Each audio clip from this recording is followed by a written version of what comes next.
All of us know that we need to have our will, our trust, and certain legal documents in place so that if and when the worst happens to us, our loved ones are able to move forward in an easier way. But what about some of the little things? What about specific instructions for your funeral?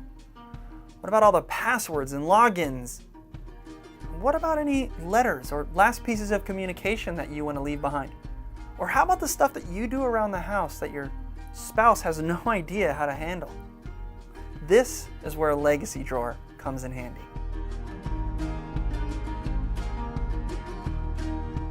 Simply put, a legacy drawer is a place where all of this information, some of the little stuff that falls outside of the legal documentation, can be put. It's mostly a place to communicate and give instruction.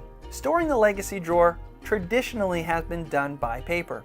Putting it in a footlocker or some sort of file cabinet where all of these paper documents are filed is kind of a standard practice. But what happens if there's a fire or a flood or you lose that file cabinet? That's why I suggest using a cloud service like Dropbox or Google Docs to store some of this information in. This will allow for a lot more security and safety as you continue to add to and update this drawer. Something that's important to put in this legacy drawer are the instructions. Maybe a cover letter that talks about how they can navigate through all the information within this legacy drawer.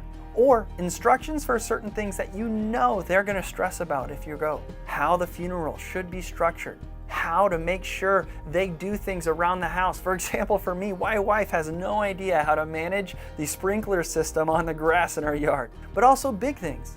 How to access all of the passwords.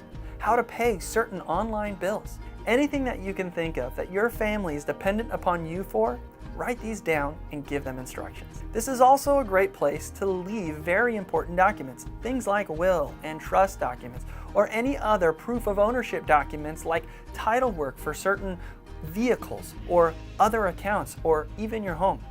This type of stuff is nice to have in just one place if they're having to go through all the legal stuff that they need to go through if you die. I previously mentioned passwords. I'm a huge fan of using password applications to help maintain a different password for every situation and to encrypt and store all those passwords in one place. Leaving very detailed instructions on how to access all those passwords is a good idea and a great practice for the legacy drawer. And again, this is another awesome place to communicate with your loved ones. Any last words of encouragement? Telling your kids, your spouse that you're proud of them, that you love them, some great things about them, things that they can carry with them as they continue to live their life. Writing these letters, maybe even recording some videos for them so that they can watch after you go, is something that would definitely make them feel loved. And this legacy drawer, it's not like the 10 Commandments. You did not come down from the mountain with God and have these things written in stone. This legacy drawer must be updated as your life changes, as your passwords change, as these documents change, as the dependency that your family has on you changes, so should the legacy drawer. And making sure that your communication to your family is updated and in line with how your life is changing and how their life is changing. Making sure that the communication to them is relevant is also a great practice. I make it a point to try to update my legacy drawer at least once a year, and I think you should do the same. Now, if you're thinking to yourself, hey, this legacy drawer sounds great, but I don't have a will and I don't have a trust, go to moneywellrooted.com and schedule an appointment. We'd be happy to help you with your estate planning needs, making sure that you have all the legal documentation in place to help maintain a smooth process for your loved ones after you pass. This is a great practice and is super wise. Make sure you're providing for your family by having this stuff in place.